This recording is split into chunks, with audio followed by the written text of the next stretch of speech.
Hi folks, I'm Alan Watt, and this is Cutting Through the Matrix on the 30th of July 2017. Many years ago, I gave a talk where I said that the hardest thing you'll have to do in your life now, and from then on, would be to hang on to your sanity.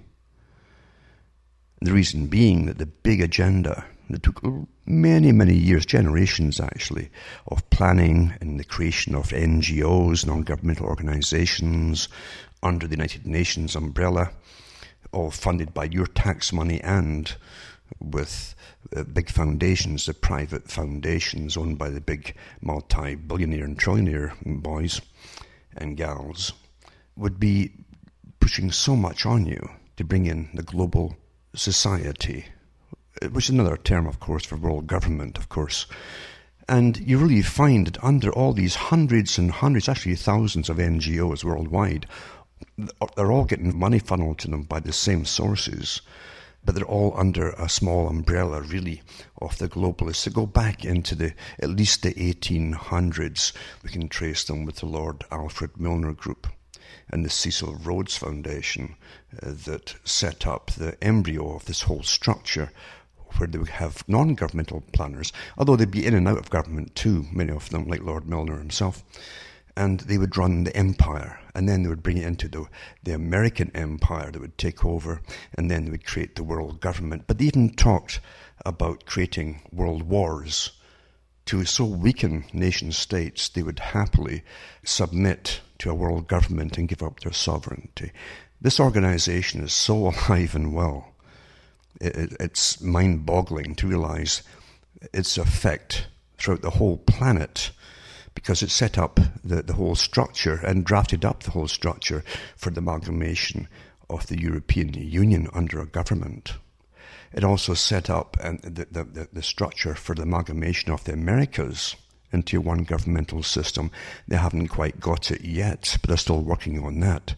But they did come out in 2005 in Canada and talk about it. And I think the head at the time for the CFR for Canada at that time was Lloyd, Axworthy. And he's still on the go today, because they never give up, these guys, for their goal for world government. Never give up. And it isn't just a world government. It's a society across the planet that's going to be so rigorously controlled from birth to death, right down to even population growth or decline. That's in their power too. And how even what you'll even work at, if you'll even be born, and if they need you or not. Literally, this is the complete technocratic Inc. System that was planned a long, long, long time ago. In fact, Technocracy Inc. only came out in the 1930s, I think it was, but it was on the go long before in the quieter circles of this same group, going way back into the 1800s. And it's never given up. It gave us the Royal Institute for International Affairs, private organisation that ran the empire for Britain. Still does, by the way. They call it the Commonwealth today. And it set up a branch for the whole of the European Parliament, for the members there, to make sure they're all on board with it too. So for all those idiots that really think their voting makes any difference at all, these guys already have a different master. They've already given their allegiance to a different master. Same in Canada and the States. Carl Quigley also talked about them in the US as well as Britain, and he was their own historian for a while, because they have their own personal, real history of the world, because they had so much to do with creating it. That's what Quigley said himself. That's why he wrote his book, Tragedy and Hope. He said their effect on the history of the world was so incredibly powerful and vast that he thought it was time that the public should know what they'd done. They're still at it today. You have the appearance of your vote counts, etc., and the accidental view that things are just happening in your lifetime as you stumble down through time. Nothing is further from the truth. Nothing is further. What an incredibly well worked out con job this is, really, to make you think they're just stumbling along, and scientists are just trying to fathom why you're all going sterile and things like that as you stumble along. What a joke it all is, really. What a complete joke. And they still churn out documentaries on the same, with the same excuses, and just big question marks at the end of the series, like, we just don't know. And we can't do anything about this or that. What a joke everything really is, isn't it? Isn't it really? You have massive movements right now, and this is the big push. The UN is pushing even harder now, because they've had articles out through their Council on Foreign Relations and Foreign Affairs and different magazines and yada yada yada, because they're all part of the same structure. Don't forget, the United Nations, all the groups under the United Nations were created by the Royal Institute for International Affairs, CFR. They created the World Bank, the IMF, and all these other central banking systems that actually lend to the whole planet. They're privately owned, but this one institution was behind the creation of all of them. And before that, they created the League of Nations, and then the United Nations. Private organizers. You don't vote for these people, but they literally plan your whole life, what's going to happen in it. Right down to your carbon taxes and all the greenhouse gas nonsense and all the other things. They're going to literally put you into poverty, which they call austerity, teaching you to be austere, because all your spending money will have to go in penalties, just for living. Isn't that wonderful? And it's all bogus science, you know that. There's way more scientists disagree with it all, as opposed to the ones who are on board with it for the United Nations, because they're all getting big fat paychecks. Corruption is rampant through everything that you take for granted, and things that you've been trained to believe are on the up and up. And they're there to help you or help everybody else. You'll never find so much corruption as you will within these organizations. And the big boys at the top allow it to go on. They don't care. They know money is a joke to begin with, since you even have private people brought in from other countries sometimes to manage your central banking systems. People who are obviously in on the big joke of how to add zeros to the big number. And keep it all going, because it's based on nothing. Based on nothing at all. And that's why your cash gets worth less and less with its purchasing power. They say that literally from the 1950s, late 50s onwards, say $1,500 of that era's money, you need about $30,000 to $35,000 to buy the same amount of things that $1,500 could have bought back then. And we think that's all normal, because you've been trained to believe it. That somehow it's like a law of the universe that the money must be worth less and less every year. It's because it's based on fiction. By a clique, a gang. An authorized gang that authorized itself. And gains legitimacy only because generations now have accepted it all. Most things actually that become legitimate are based on the same things. Royalty is the same. Across the planet. It doesn't matter what country you look at, even Japan or China. One family would have a big family and would slaughter the ones next door. And eventually they could slaughter more people and create a big gang. And then you bring in this wonderful con job called money. And then you could rent mercenaries and armies. And but eventually become legitimate. You might even send your sons and daughters off to university. And then it's okay, you're really legitimate then. And then you get respect from the people who treat you as something special because you're stinking rich. But you're only stinking rich because your great-great-great-great-grandfolks slaughtered all the folk around them to get the money in the first place, to start it all. It's a racket. And reality truly is a racket, to be honest with you. The amount of cons you can pick in a day just by reading the news, it truly is astonishing. Because everything, even all your entertainment, everything's weaponized and agenda-driven. You can't get anything clean on anything because it has to have certain things inserted in there to make sure everybody gets their indoctrination into the new PC. You all know this, but you go along with it regardless. To me, it's astonishing, because I don't watch TV. Occasionally, I'll get a dissent once in a while of something that'll show me, give an idea. But even that's rare. I don't really get to see what folk are watching daily. I don't get my updated indoctrination by the day. until eventually you'll accept anything that's pushed on you, thinking it's all quite natural, only because your mind has been upgraded step by step by step to make it so. You never rationally thought through anything, but you'll adopt all the opinions and views. You don't know. It's a perfect system. Perfect system. I was thinking of the rise and fall and all the rest of it, of civilizations. And then you have the decline in the Roman Empire and in the Greek Empire before it and so on. And other ones have come and gone even before that. And you look at the systems that they had at the time when they were falling. They had the massive tax bases on the go to keep a big, wealthy elite at the top, including all the bureaucrats that ran it all, who were all corrupt as well. And big armies too, to go across the planet to demand the taxes and force it on people. And even force them to take money. A lot of countries didn't use money. So they had to bring in the money boys managers to distribute the cash in order to start taxing it all back from them and stop them bartering amongst themselves. That's how money was always introduced.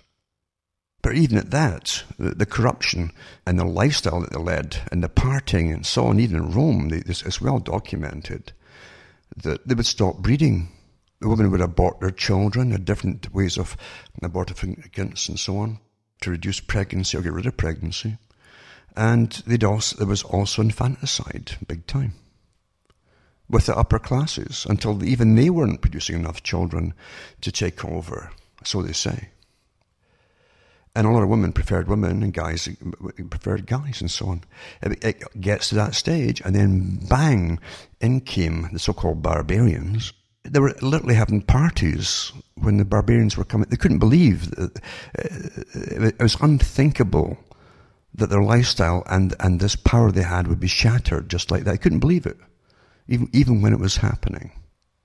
And that's what's happening to us too, across the world, in the so-called civilized countries, because you've all been under attack for an awful long time and you don't even know it. In fact, your own behavior and how you express it is part of the indoctrination, of the takedown that you've been given by your masters. And you do have masters that plan it all.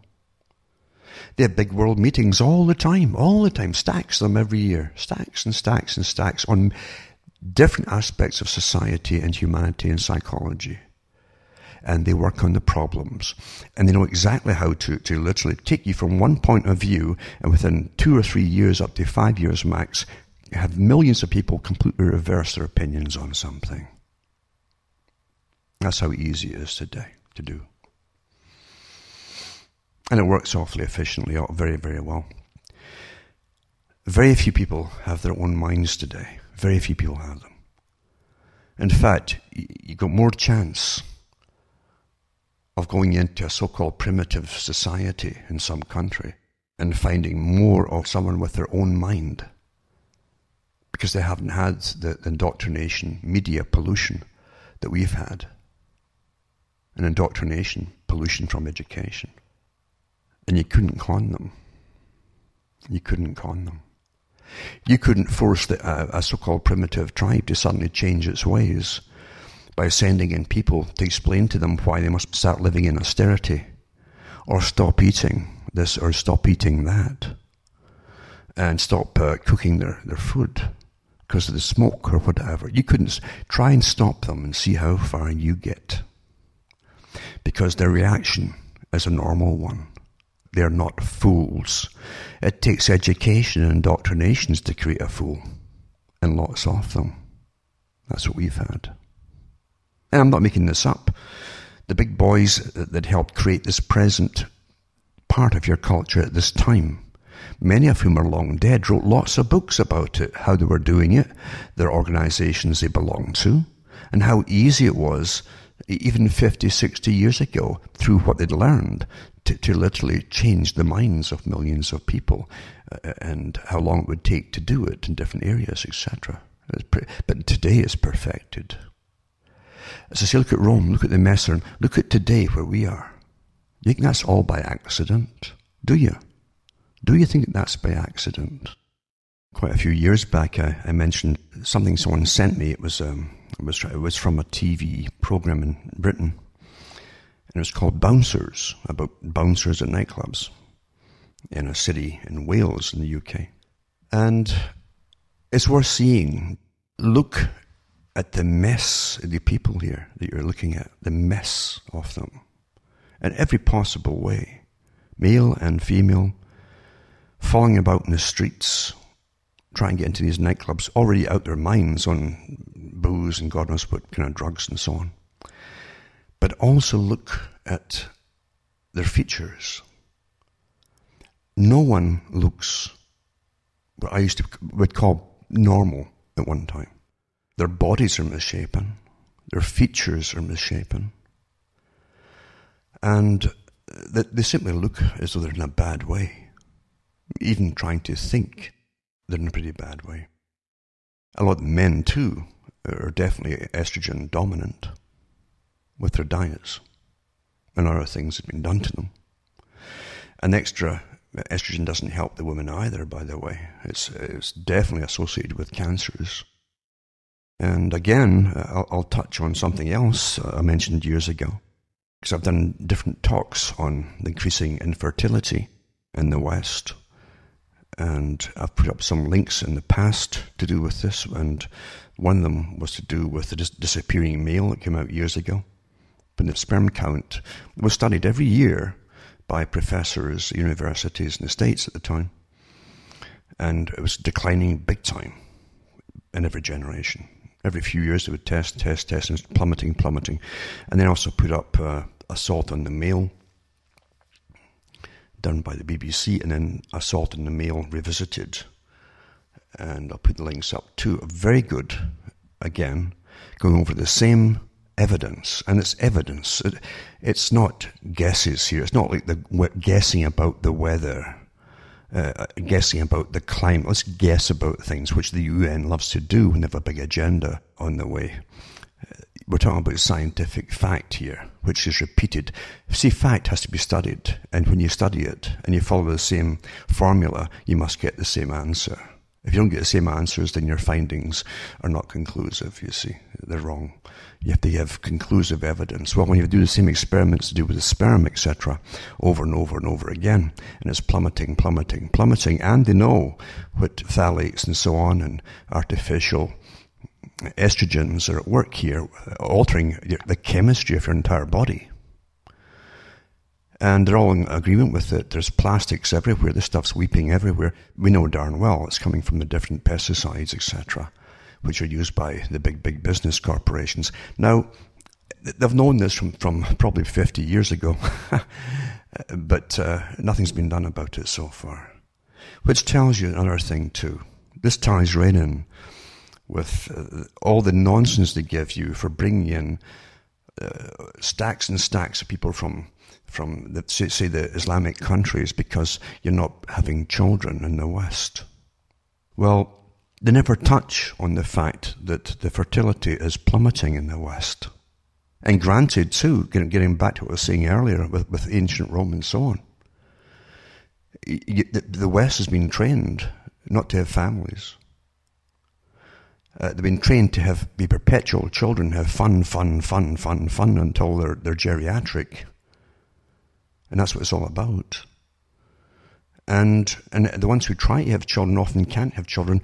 And many of the children, how many of them go to the abortion factories?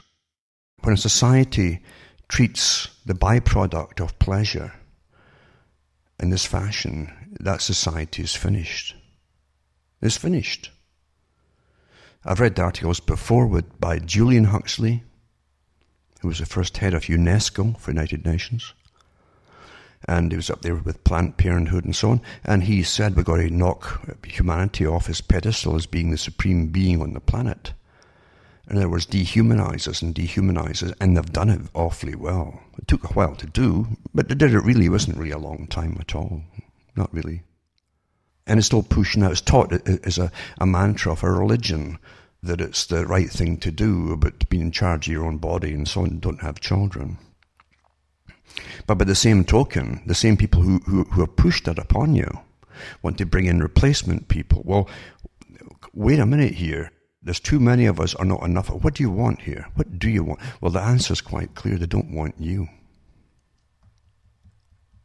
That's what they want. They don't want you. And you better have a good look to see why that is and who's doing it to you. And the people they're bringing in too are going to be subject as well, with their children they're going to have and are having, to the same problems of infertility, estrogen dominance.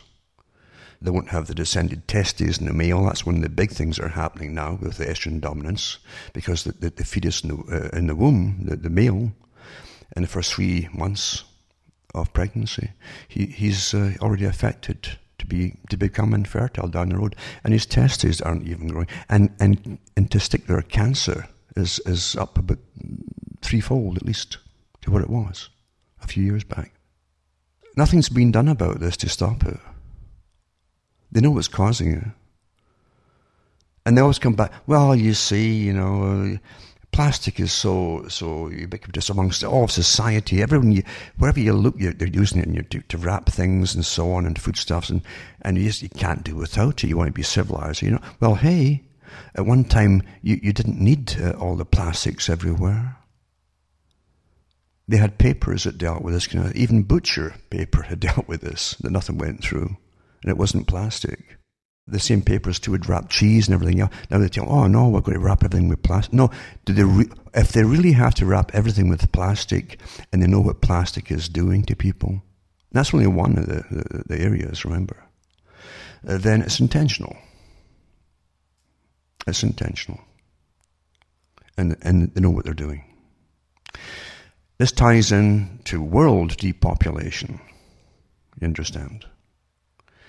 And eventually world infertility. You understand that too. When the big boys churn out books and mantras for 100 years about too many of you, and you just eventually turn deaf ears to it because you're so used to hearing it, you ignore it completely, and yet it's happening. It's happening. It's happening all right. And as I say too, if you look at Assault on the Male Revisited, you'll see the tests that they do to prove to you that these artificial, chemically created mimickers, estrogen mimickers and endocrine mimickers, literally are making cancer cells, actually causing cancer cells to grow in the women too, in the breast, etc. They're well aware of this. It's proven over and over. The tests are there, and they show you how it's done. But they're not going to stop it, are they? They're not going to stop it, and they'll get your milk in plastic bags like you do in Canada. Do you think that's just to make it cheaper? Who's kidding who? When I was small, milk always came in glass bottles. And glass is recyclable. And glass also could get reused over and over and over again. But they bring you plastic from the big oil industry byproducts, plastic. But also, they know darn well what it's going to cause and what it has caused, but they're not going to stop it. I can remember talking about it years ago when they made the fad, and it was brought out as a mandated fad through all the movies and so on, and you mimic what you see in movies, and you see the cool people buying bottled water and walking about. Everywhere they went, they had a little bottle of water in their hands. It was cool to have a bottle of water. It's incredible how easy it is to make people mimic, like monkeys, to make them mimic what they see on television or in movies. It's just scary to me. And sure enough, you would see them all with bottles and water bottle, plastic bottles. And all the time, the big boys at the top knew, even years before it, what this stuff was going to do to your bodies. Quite easy to target your particular target, isn't it? It's easy to do. You just train them to go along with it. And they won't think beyond, oh, this is cool, I'm looking at that guy on TV, or whatever program it is they watch. That's how easy it is. But as I say, I'll put up some links on this and you can see for yourself. Most folk will forget it because they've been taught again. And I've even read the articles from the big scientific bodies that planned it all many, many moons ago. They would teach the people to be positive on everything and only to look towards the positive and to completely cut off instantly and turn their back on anything that was negative. Now, by negative, that means any bad news or anything that could be unpleasant. Like, if I keep drinking this stuff or eating this stuff, I'm going to get blah, blah, blah, blah, blah. Oh, don't. The first thing most people do when they hear this is, oh, well, yeah, they'll say that and so on. But they'd never sell it to us if it was bad for us. What kind of children are you? And who are they? Are these people your super parents way up yonder that sell you this stuff to consume? Oh, yes, they will sell it to you. Yes, they will. And they do. They do. Yep. Yep, they do. And I've found, of course, even these estrogen mimickers literally in lakes in Florida. And yes, you will see these reptiles changing genders. You'll see the fish changing genders, not just the crocodiles or alligators. And that's how it really works. Well, guess what it's doing to you, eh? And they tell you, even the scientists, they explain it all to you. Say, well, what can we do about it? It's all over the place now, and all your food has to come with it, and even line your tin cans inside with this stuff, this very phthalate that causes this to happen. When I was small, they didn't have that inside the tin cans. No, you had literally a tin can. Mm-hmm. So you really think it's all there just because they're trying to get rid of waste plastic or something? When they don't need to have it inside the tin cans? If someone keeps punching your nose in the street, and you say, hey, stop punching my nose, and they say, no, I'm not punching your nose. And if you're really trained well, you might believe, oh, well, I guess maybe there's something wrong with me, I'm perceiving it wrongly. They bops you again and again and again. Again, going back into a natural society, so-called primitive, try bopping them in the nose. You won't get a second chance to do it. They'll react the normal way to you. You've all been conditioned to doubt yourselves. What do I know? What do I know? That's how it's done. It's very, very easy to control people, especially in the so-called media age, where you're all connected to the same sources of nonsense.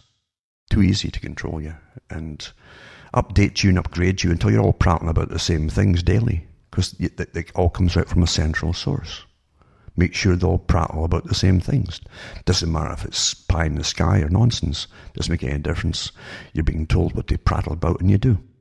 When you think about it, though, here people are going sterile, and cancer is going up like crazy, to do with breast cancer, ovarian cancer, and you got testicular cancer.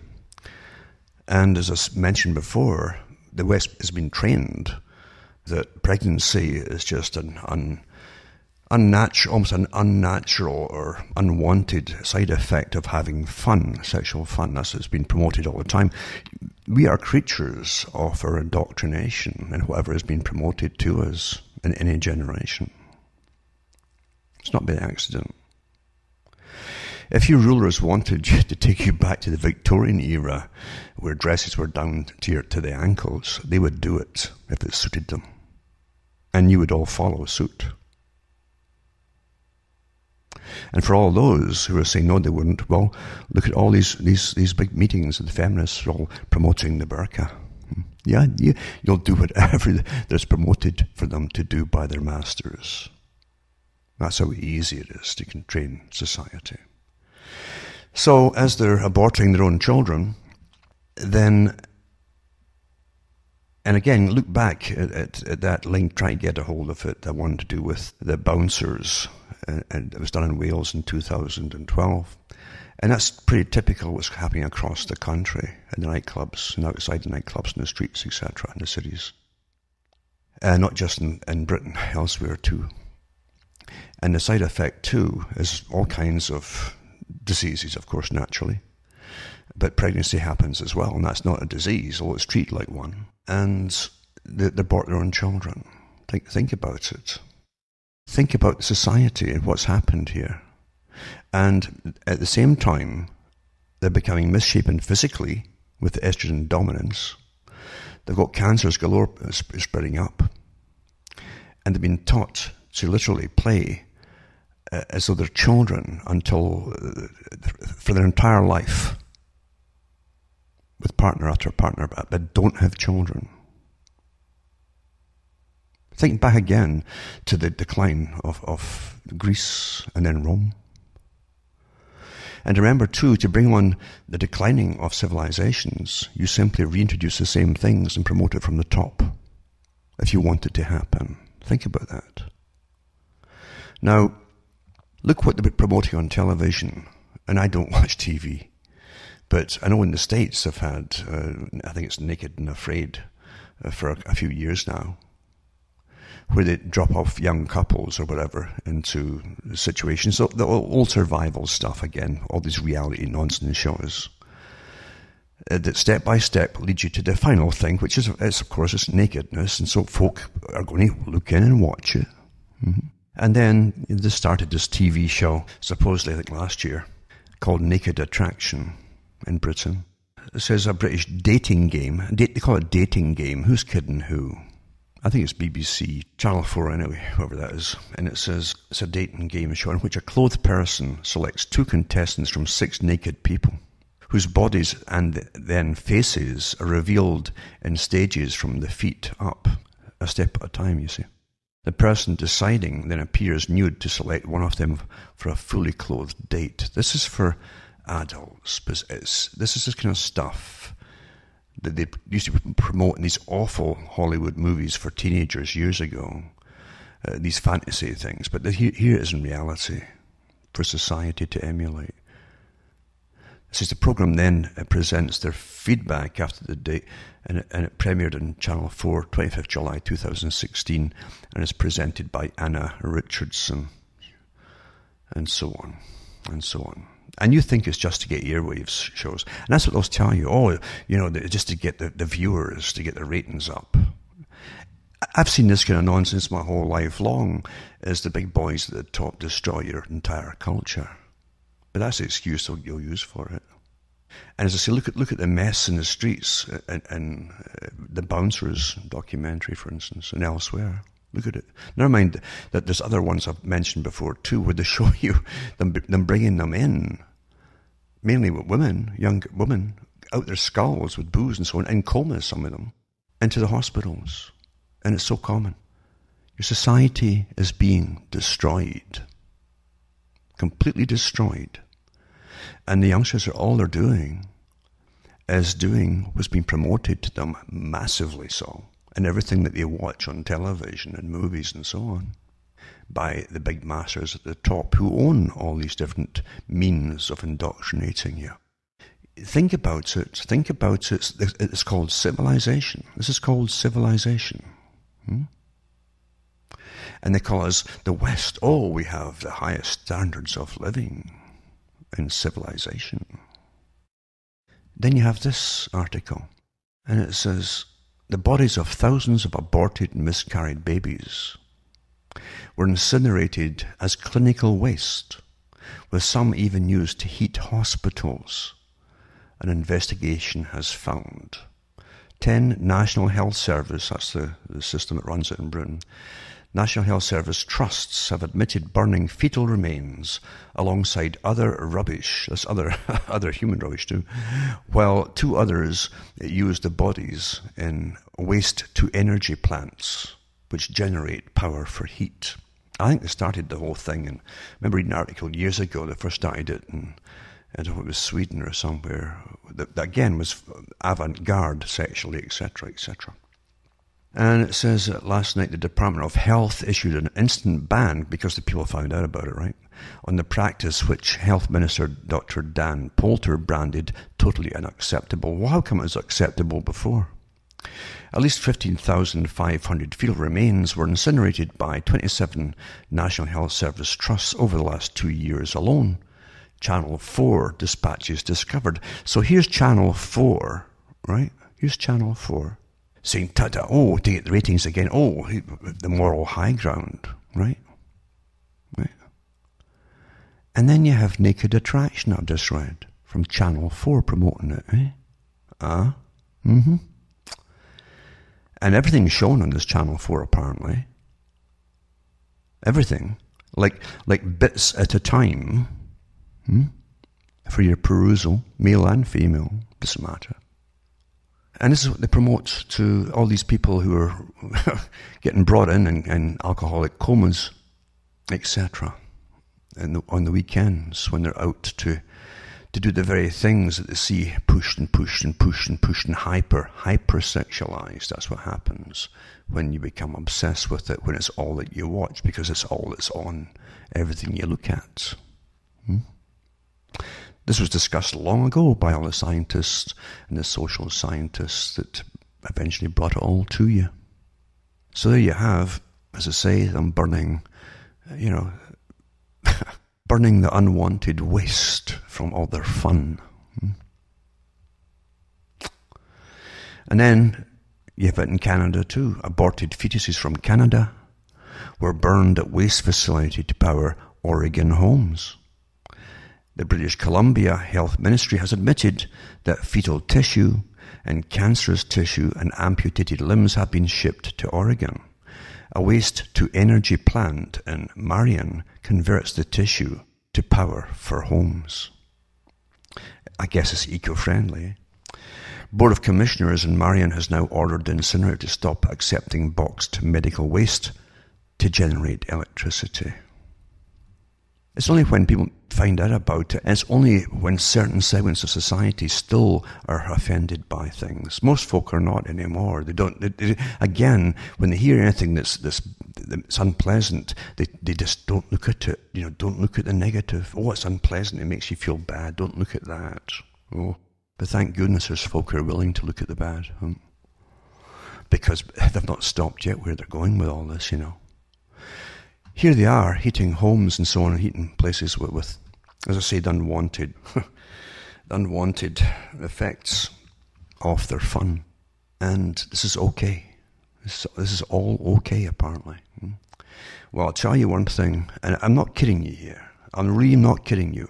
At the rate they're totally disintegrating the culture of society and the real civilization that made it a society to begin with. At the rate it's been destroyed, it wouldn't surprise me at all if the same sadistic masters who run this planet will have you eating each other down the road, and it'll be very eco-friendly, etc., etc. And they'll bring on the top people in Hollywood to show you, oh, yummy, yummy, so-and-so does it, it must be okay, etc., etc. So here, as I say, there you go. They push it all on television, and children are raised on this stuff to watch their naked in this and naked in that, and it's all fun. And don't worry if anything happens. The state will take care of any side effects of having fun. Don't worry about it as you all disappear because you're going sterile. The ones who can have children, a lot of them are just, well, getting rid of it. And you call yourselves a set, and you can't see what's happening to you. You can't see. And believe you me, I won't even bother trying to preach to you. I wouldn't even dare preach to you because it doesn't work. When people are so damaged and indoctrinated, it doesn't work. It really doesn't work.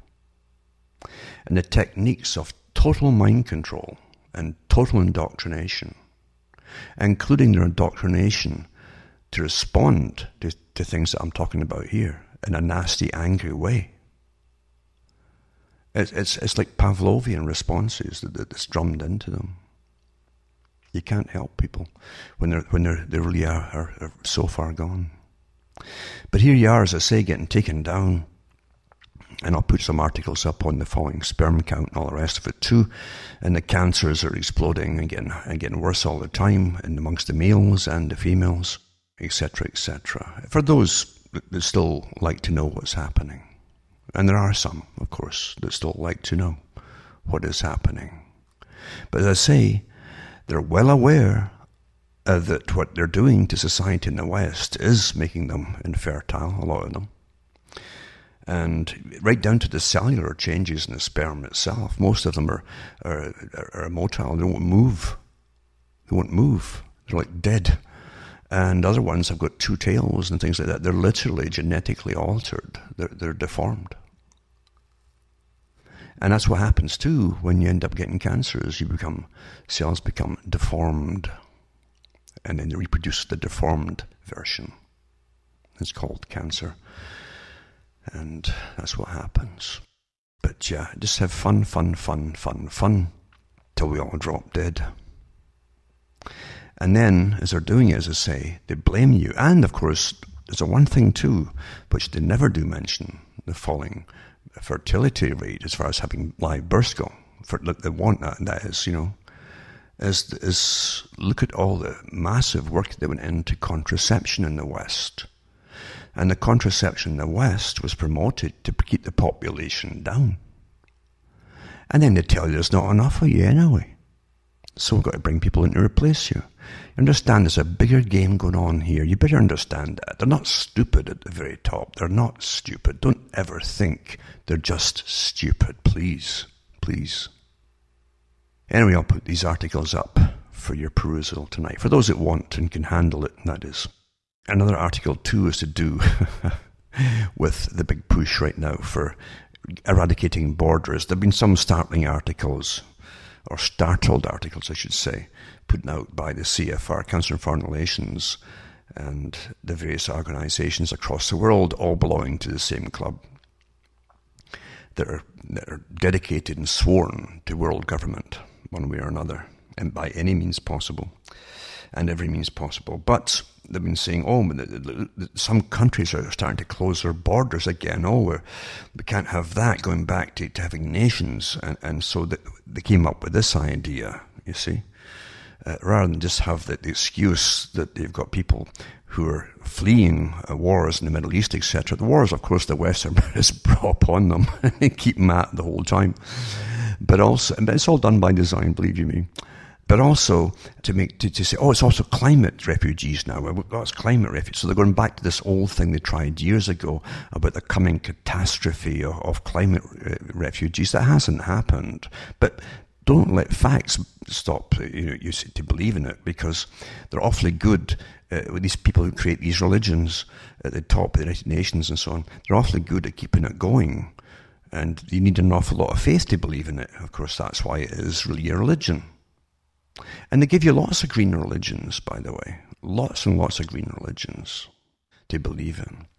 Now, you got the UN. And they've got articles about, the islands are disappearing. Oh my God, and so on. Understand something. It's easy to fool people who haven't been educated in a particular area of science. And for instance, they can say, look, there's a few islands here that have disappeared. Do you understand that there's islands, especially in the Pacific, are appearing and disappearing all the time? They always have. Not just there, by the way. Not just there. There's islands around Scotland that literally came up thousands of years ago. And some even less. That literally were created by sandbanks. And sand moves, understand, in the water. But get enough building up, and eventually it can stay and get above it, and then you get greenery eventually growing on it, etc., etc.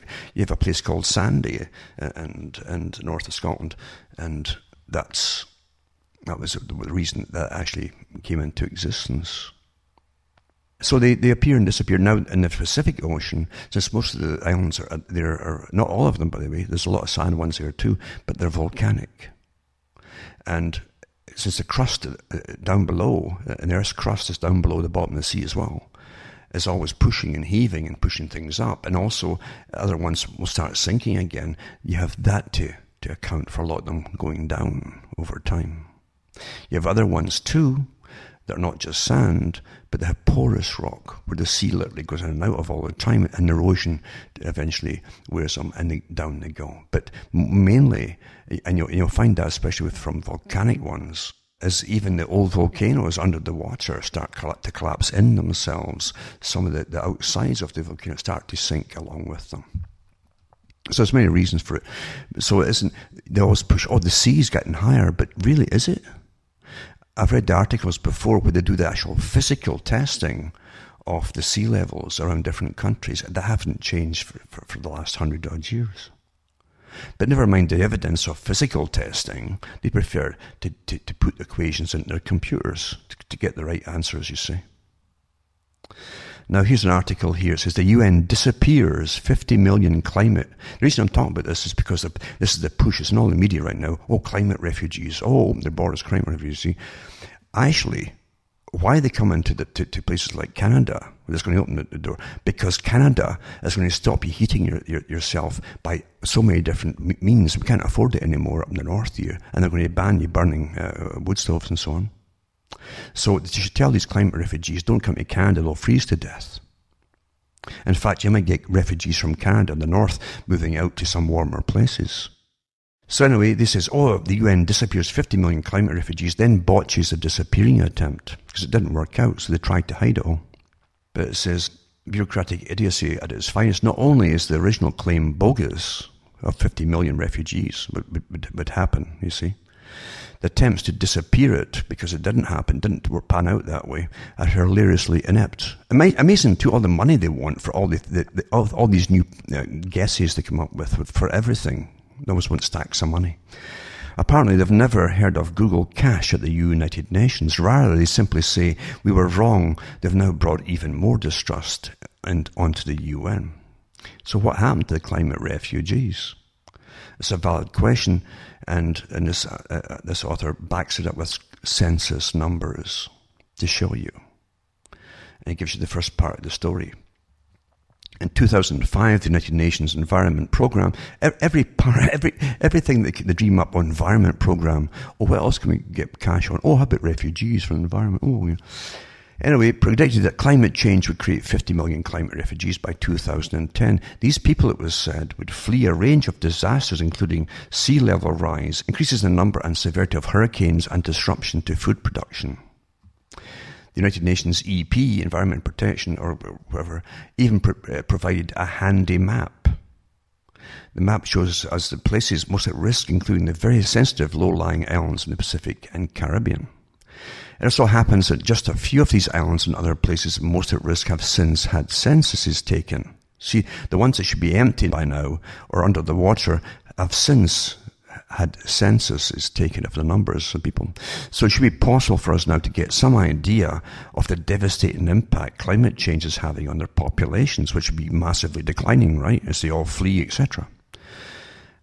So here's one place. Bahamas. They said that, that was on the climate map, is disappearing.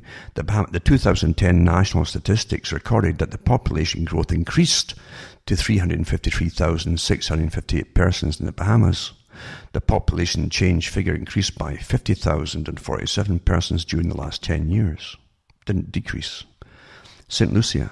The island nations of St. Lucia recorded an overall household population increase of 5% from May 2001 to May 2010, based on estimates derived from a complete enumeration of the population of St. Lucia during the conduct of the recently completed 2010 population and housing census. So they're increasing. Same with the Seychelles. So this is from supposed to be all fleeing the place by 2010. These are all done in 2010, all these censuses, right? They're just increasing and thriving. And the Solomon Islands, the latest Solomon Islands population has surpassed 500,000. That's according to the latest census results. It's been a decade since the last census report, and that time the population has leaped 100,000 people. But they've got their hands out. All these islands too have got their hands out. At least the con men at the top have got their hands out for aid, you see. It's a big money-making thing. And it says, after Asian correspondent posted the story on April 11th, it was picked up by news outlets around the world, such as Investor News, American Spectator, and was cited in an Australian newspaper. It was also reported on Fox News.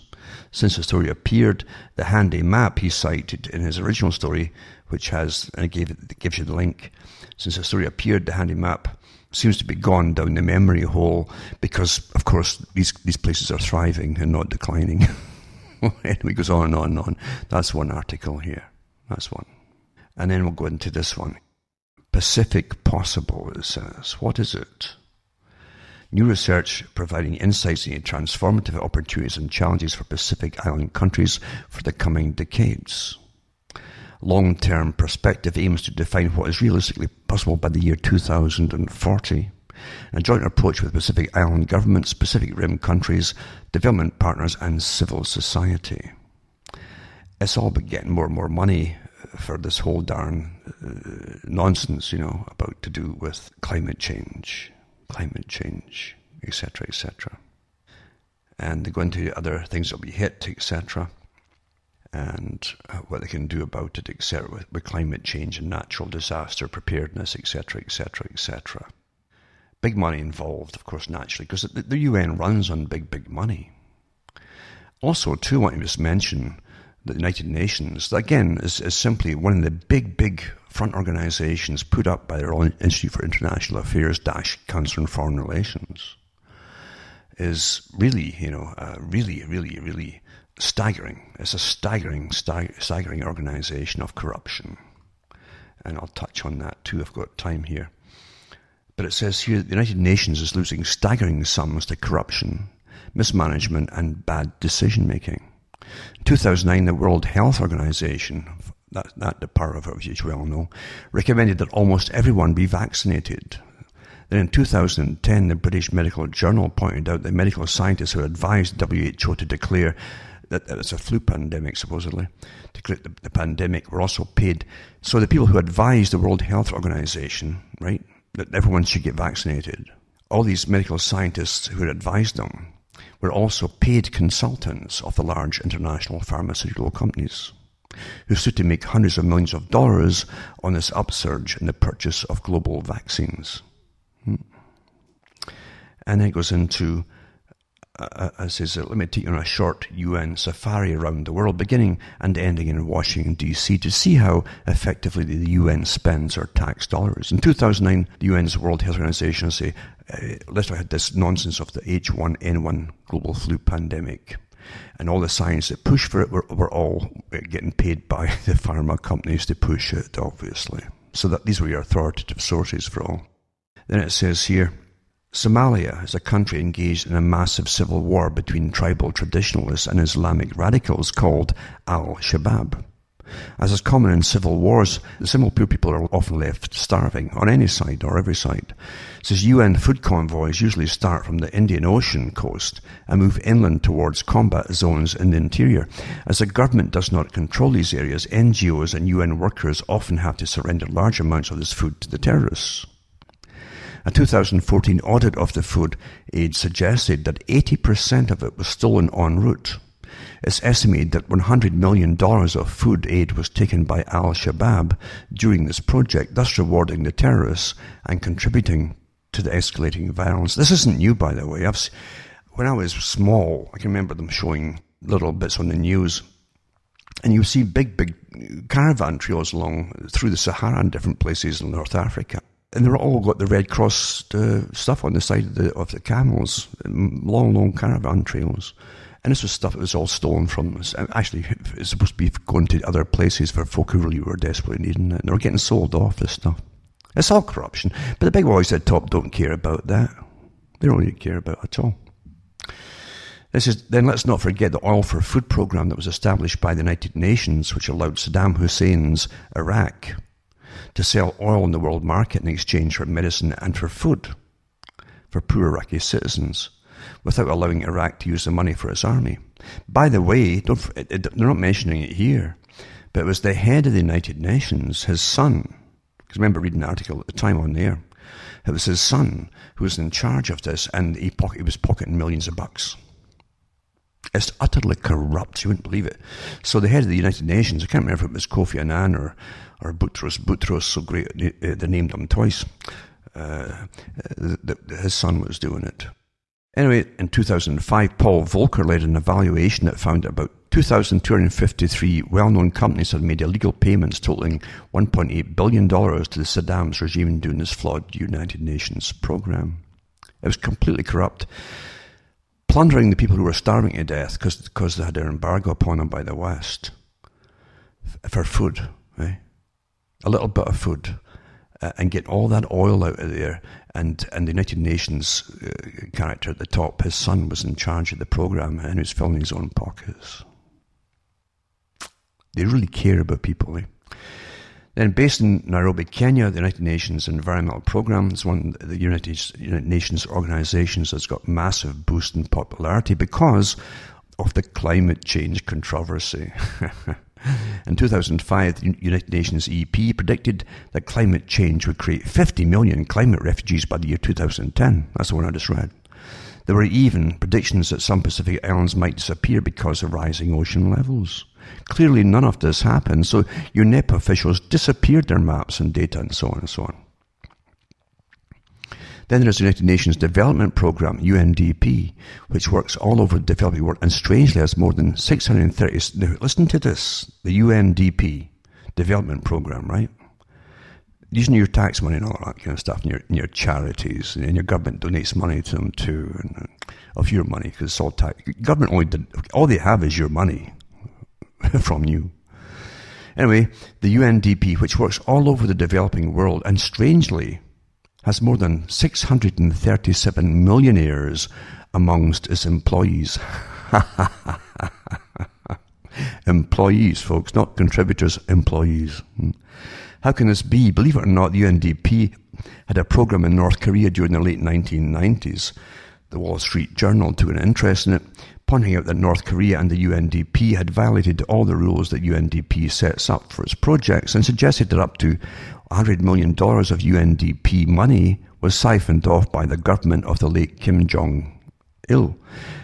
Now we know where some of the money for those millionaires may come from. Quite something, eh? Finally, as far back as 1997, investigative journalist Catherine Caulfield published her book on the World Bank called Masters of Illusion. Her goal was simply to see if the World Bank's promises about its projects had borne out results. She found the World Bank projects had a 40 to 50% success rate according to the World Bank's own internal evaluations, and many critics will say that these internal evaluations are in themselves suspects. I tend to agree. When I was doing work on a Swiss government development project in East Africa in 2005, this is this author, I came into contact with a number of young Western-educated African managers of World Bank projects. Privately, they told me that on average 40% of each World Bank project budget was lost to corrupt practices. Caulfield's evaluation is probably too generous. And then every year Canadian taxpayers contribute millions of dollars to the UN, and there's no sign that this practice will end. Our government leaders ignore the mounting evidence of systemic UN corruption, examples of which can be found all over the media. He goes on and on. But I've run out of time again, unfortunately. And I also wanted to mention too that Lloyd Axworthy for Canada, who was the head of the CFR for Canada for a long time, in fact, and had a lot to do with the drafting up an NAFTA treaty, etc., is in charge of some of these climate refugee projects for, I guess, United Nations, I suppose. They never stop, did they? Never stop. And that's the real world we live in, eh? A green religion that takes an awful lot of faith to believe in. That's what it's called, a religion, and that's what Gorbachev said it must be made to be, a religion. And it has been. It's been trained into the youngsters at school. And they haven't stopped because it's a great way to control the whole planet. And with all their carbon nonsense and all the rest of it, they're pushing on us total control of life on the planet, right down to eating or heating yourself, and so on. That's quite the plan. This makes the Soviet system of bureaucracy, the same with the Nazi system of bureaucracy, look like kindergarten school children, where they're going with all of this. Multi-levels of bureaucracies to run the whole planet for everybody, from birth to death, and every aspect of life. Now, the time really flies in, so I might touch on this again next week, just at least some of the articles I haven't read so far, because it really is important. So for myself, Alan Watt from Ontario, Canada, it's good night to me. Your God or your gods go with you.